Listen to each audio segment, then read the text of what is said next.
अमानत अमीन प्रशिक्षण केंद्र बैरिया गोलंबर मुजफ्फरपुर बिहार। हमने अपना यहाँ दोनों मोबाइल नंबर स्पष्ट रूप से लिखा। मेरे दोनों YouTube channel 1 Shashi Bhushan Kumar, channel 2 Amin course and all competitive exam में एक बार पुनः हम आपका क्रांतिकारी हार्दिक अभिनंदन करते हैं। आज का क्लास आपके लिए काफ़ी इम्पोर्टेंट होने वाला है। वह क्लास होगा एक कानून से रिलेटेड क्लास होगा, जिसकी आवश्यकता महसूस की गई थी और कानून बनाया गया था और उस कानून के तहत बहुत सारी बातों का जिक्र किया गया था।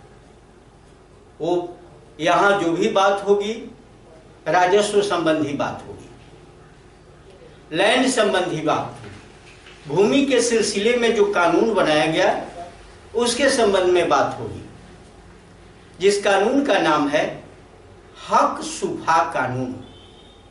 तो हम टॉपिक लिख लेते हैं, फिर उसका विश्लेषण। बहुत छोटा सा कानून है लेकिन इंपॉर्टेंट भी है। हक सुफा कानून, हक सुफा, हक सुफा कानून।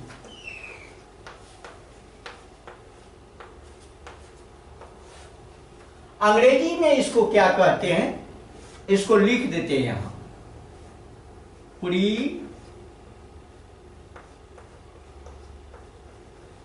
इम्पशन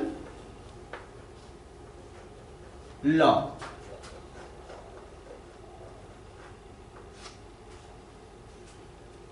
हक सुफा कानून, प्री इम्पशन लॉ, इसको अंग्रेजी में कहें। ये हकसुफा कानून क्या होता है? हकसुफा कानून में स्पष्ट किया गया, ये बिक्री से रिलेटेड कानून है, जमीन की खरीद बिक्री से ही रिलेटेड कानून। और इस कानून में स्पष्ट किया गया कि अगर, पहले जिक्र कर चुके हैं कि बिक्री किसकी होती है, जमीन की होती है। और जमीन कितने प्रकार के होते हैं जो बिक्री किए जाते हैं? एक स्वयं अर्जित भूमि और एक पैतृक भूमि। स्वयं अर्जित भूमि और एक है पैतृक भूमि। पैतृक भूमि खानदानी जमीन जो पीढ़ी दर पीढ़ी से आ रही है, वो आपकी पैतृक जमीन है।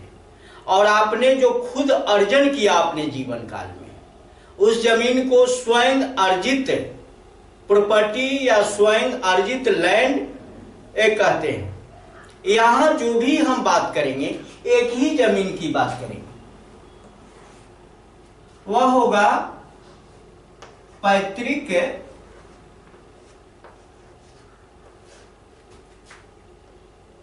भूमि या पैतृक जमीन। लिखिए पैतृक जमीन, जो खानदानी पीढ़ी दर पीढ़ी से आ रही है। इसके लिए एक कानून बना, जिस कानून का नाम था हक सुफा कानून। और इसी की बिक्री, खरीद बिक्री की बात है। इस जमीन की क्या है? खरीद बिक्री की बात है, खरीद बिक्री। अब इसी की खरीद बिक्री के तहत एक कानून आया, जिस कानून का नाम था हकसुफा कानून। अंग्रेजी में इसी को कहते हैं प्री इम्पशन लॉ। और पैतृक जमीन को कोई भी बेचेगा तो इस जमीन का जो हिस्सेदार होगा वही बेचेगा। जिसका जो हिस्सा होगा अपने हिस्सा के अकॉर्डिंग ही जमीन बेचेगा। तो इसमें, इस कानून में कही गई कि आप इस जमीन को बेच सकते हो अपने हिस्सा के अनुकूल। अगर मान लो कि हिस्सा जितना है उससे ज्यादा भी बेचने का आपका पावर नहीं है, जितना हिस्सा है उतना ही बेचना है। लेकिन वह किसके साथ बेचना है, तो इसमें, इस कानून में स्पष्ट रूप से कहा गया कि अगर पैतृक जमीन आप बेचते हो तो अपने परिवार के जो मेंबर हैं किसी मेंबर के साथ बेचो, परिवार से अलग नहीं बेचो। ये कानून स्पष्ट करता है कि आप अपनी जमीन को परिवार के किसी सदस्य से आप बेच सकते हैं, और खास करके ऐसे सदस्य की चर्चा इस कानून में की गई कि जहां आप जमीन बेच रहे हो, जिस व्यक्ति के साथ जमीन बेच रहे हो, अगर परिवार में ही बेच रहे हो, कारण कि इसका यह कानून कहता है कि परिवार में ही बेचना है, ऐसे लोगों को बेचना है कि उस खाता में उस व्यक्ति का भी हक हो, जहां से आपको हक मिला है, जिस खाता से आपको हक मिला और उस खाता के अकॉर्डिंग आप जमीन बेच रहे हो, वो भी उस जमीन उस खाता में वह भी हिस्सेदार है। उसी हिस्सेदार के साथ अपनी प्रॉपर्टी को बेचना है, अपनी जमीन को बेचना है। एक कहा हक सुफा कानून कि आप भी खाताधारी हो और परिवार के अदर मेंबर भी खाताधारी है, आपका भी शेयर है, उनका भी शेयर है, तो आप अपने शेयर को उन्हीं को सौंप दो, ये ज्यादा बेटर होता है। ये प्री इम्पशन लॉ का कहना है। इस क्यों कानून लाया गया? ये कानून तो बड़ा मजेदार था, बहुत इंपॉर्टेंट कानून था कि आखिर ये दोनों चीजें यहां बच जाती। आपको पैसा भी परिवार से मिल जाता है और परिवार को जमीन दे देते हो तो एक प्रेम भी बना रहता है। तो ये दोनों चीजें मिली, और खास करके दोनों का सामंजस्य स्थापित करने के लिए पैसा और प्रेम, यहां पर लिख दे पैसा और प्रेम।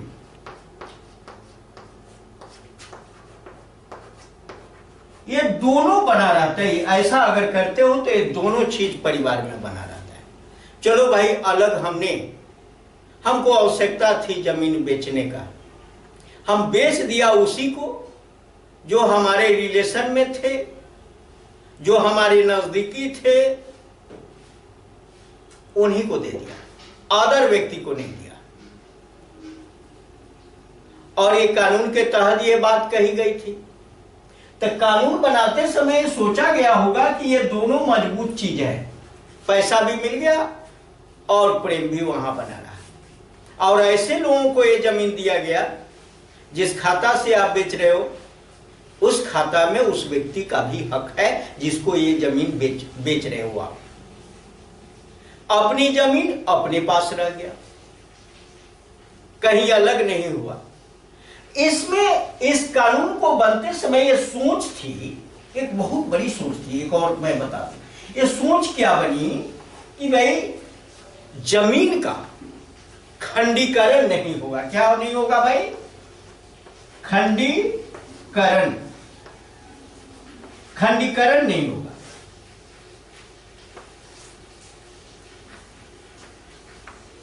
इस खंडीकरण को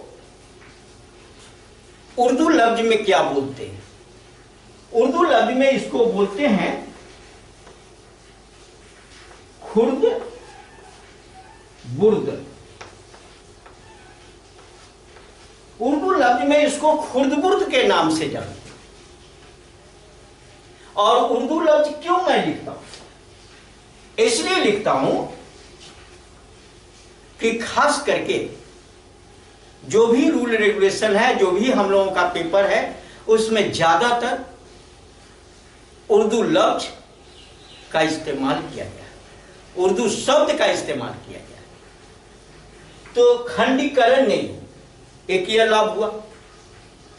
दूसरा लाभ है कि अगर खंडीकरण नहीं हुआ तो खेती करने में, सिंचाई करने में, कटनी करने में या फसलों की सुरक्षा करने में, ये सारी चीजें मजबूत रही हमारी। ये सब मजबूती से बरकरार रहा। तो ये कानून कहीं ना कहीं एक सही मैसेज परिवार के साथ था। एक मार्केट में इसका मैसेज बहुत ही बेटर गया और पहले का प्रेम भी उसी तरह से बरकरार रहा। पहले तो ज्यादा लोग प्रेम का इजहार करते थे आपस में ही मेल करके, और इसलिए कि पहले तो संख्या पॉपुलेशन कम था। आज तो डेग डेग पर इंच इंच के, पहले तो कुछ जमीन ऐसे ही लोग छोड़ देता था, लेकिन आज इंच इंच जमीन के लिए सोचना पड़ता है। तो एक कानून के संबंध में हमने बताया। दूसरी चीज क्या थी कि अब इस पर ये तो नियम था कि भाई अपने परिवार में ही 2 जमीन, अलग नहीं बेचना है। अब आने वाले समय में जो समय चल रहा है इसमें हुआ क्या, हुआ कि भाई अब ये कानून है, अगर आप हमको नहीं दोगे, अब अपने परिवार में नहीं बेचोगे, आप भी परिवार के मेंबर हो, परिवार से अलग बेचोगे, तो हम क्या करेंगे कि हकसुफा कानून के तहत आप पर केस करेंगे। क्या करेंगे? केस करेंगे। अब केस दायर करेगा यह हकसुफा कानून के अंतर्गत ये केस दायर करेगा। कहां केस दायर करेगा? कोर्ट में, कि भाई हमको नहीं दिया, आदर से बेच दिया। ये बातें आ गई, हमको नहीं दिया, आदर से बेच दिया। या कोर्ट में एक अपील दायर करेगा, अपील करेगा इसके अगेंस्ट में, बेचने वाले के अगेंस्ट में अपील दायर करेगा, है ना। तो इस कंडीशन में बहुत सारी बातें आई, बहुत सारी बातों का जिक्र हुआ और एक मामला बढ़ता गया। इसके सिलसिले में जब मामला बढ़ा तो ये मामला सुप्रीम कोर्ट तक, ये ज्यादा झंझट का मामला सुप्रीम कोर्ट तक जाने लगा और सुप्रीम कोर्ट इस हकसुफा कानून पर विचार करे और विचार करने के बाद ऑर्डर कर दी। ऑर्डर की, उस ऑर्डर में क्या आया? ऑर्डर में आया कि जो भी इस कानून को बंद किया जाए। सुप्रीम कोर्ट ने कहा, सुप्रीम कोर्ट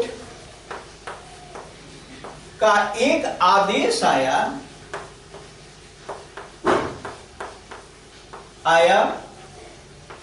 कि हकसुफा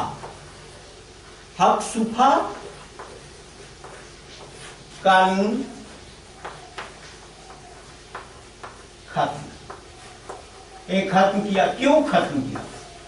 सुप्रीम कोर्ट यहां बहुत सारी बातों को देखा कि अगर परिवार में ही ये बंधन हो गया कि परिवार में ही जमीन बेचना, परिवार में ही जमीन बेचना है, तो परिवार के लोग इसका गलत इस्तेमाल करने लगे। क्या गलत इस्तेमाल करने लगे? तो गलत इस्तेमाल इसलिए करने लगे कि अब तो हम कम रेट में ही देंगे, कम पैसा में जमीन ले लेंगे, कारण कि मेरे साथ ये कानून चल रहा है। पैसा कम देंगे, जमीन ले लेंगे, नाजायज लाभ ले लेंगे उससे। ये बहुत बड़ी परिवार का वैमनस्य भावना थी। दूसरी चीज मैं बताना चाहूंगा, इस नियम का, ये नियम तो बना काफी हित में, लेकिन इस नियम का दुरुपयोग लोग करने लगा। जब इस नियम का जब दुरुपयोग होता है, जब कोई भी अमेंडमेंट होने लगता है, तो सुप्रीम कोर्ट के यहाँ केस पहुंचा और सुप्रीम कोर्ट ने सोचा कि जब तक यह नियम रहेगा इस तरह से लोग इसका लाभ उठाते रहेंगे, चलो भाई इस कानून को समाप्त करो, खत्म करो। हकसुफा कानून आज के डेट में नहीं है, लेकिन इस कानून के तहत बहुत सारी खरीद बिक्री हुई है। ये कानून जब आज के डेट में नहीं है तो आप कहोगे कि ये क्लास लेने का क्या जरूरत था आपको। मैं यह कहना चाहूंगा कि आपके पास बहुत सारे ओल्ड पेपर हैं, बहुत सारे ओल्ड दस्तावेज हैं, उस दस्तावेज को भी तो जानना है। उस दस्तावेज की अकॉर्डिंग आपका हक मिला हुआ है। और जब हकसुफा कानून के अंतर्गत जितनी सारी खरीद बिक्री की गई, इसको क्या खरीद बिक्री के बाद क्या होता है आप जानते हो? इंतकाल। इंतकाल का मतलब दाखिल खारिज। दाखिल खारिज हुआ यानी उस व्यक्ति का नाम खारिज हो गया जिसने जमीन बेचा, और उसका नाम दाखिल हुआ जिसने जमीन को खरीदा, यानी उसका हिस्सा वहां से जीरो कर दिया गया। यानी कहने का मतलब कि जो व्यक्ति बेचा है उसके उस जमीन पर मालकियत का अधिकार, मालिकाना हक समाप्त हुआ। बेचने वाले का मालिकाना हक समाप्त होता है और खरीदने वाले का मालिकाना हक शुरू होता है। मालिकाना हक आ जाता है और वो जमीन का मालिक बन जाता है। इसी का नाम होता है दाखिल खारिज। और इस तरह के खरीद बिक्री में दाखिल खारिज की प्रक्रिया संपन्न हुई। और ये सिस्टम तो बहुत अच्छा था, लेकिन इस सिस्टम का दुरुपयोग हम आप करते हैं तो ये सिस्टम जब अपना बेढंगा रूप ले लेता है, लोग इसको बेढंगा करते हैं। सिस्टम कोई बेढंगा नहीं होता, हम आप बेढंगा करते हैं। तो बेढंगा हम आपने किया, जिसका खमियाजा भुगतना पड़ा। सुप्रीम कोर्ट के आदेशानुसार हकसुफा कानून समाप्त हुआ, और समाप्त होने के बाद में अब तो यह है ही नहीं। लेकिन इसका पेपर आपके पास है, आपके पास नहीं है, आपके अदर लोगों के पास है, हमारे पास नहीं है, हमारे अदर लोगों के पास है। इसलिए हकसुफा कानून क्या कहा और इसमें क्या जरूरत थी, इसके संबंध में हमने आपसे कुछ बात करी। और आपसे बात करके अच्छा भी लगता है। कुछ हम दोनों के बीच में, हम और आपके बीच में कुछ ज्ञान की वृद्धि होती है। अगर ये वीडियो आपके लिए अच्छा लगा, ये वीडियो आपके ज्ञान की वृद्धि कर रहा हो, आपके ज्ञान में चार चांद लगा रहा हो, आपको ऊंचाई तक ले जा रहा हो, तो हमारे इस वीडियो को लाइक करें, अपने मित्रों के साथ शेयर करें। और चैनल पर अगर नए हो तो हमारे दोनों चैनल, जो अमीन कोर्स के लिए फेमस चैनल है, जो सर्वेयर कोर्स के लिए फेमस चैनल है, इस चैनल को बारी बारी से सब्सक्राइब करो। कारण कि इस पर लगभग 112-13 वीडियो है, और इस पर भी लगभग 100 के आसपास वीडियो, मतलब दोनों चैनल पर 200 से ओवर वीडियो है।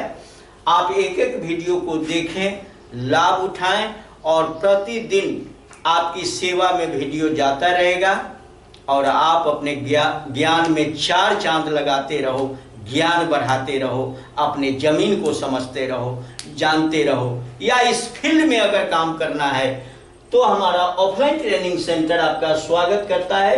अमानत अमीन प्रशिक्षण केंद्र बैरिया गोलंबर मुजफ्फरपुर, संपर्क सूत्र भी दिया हुआ है। बहुत बहुत धन्यवाद। जय हिंद, जय भारत।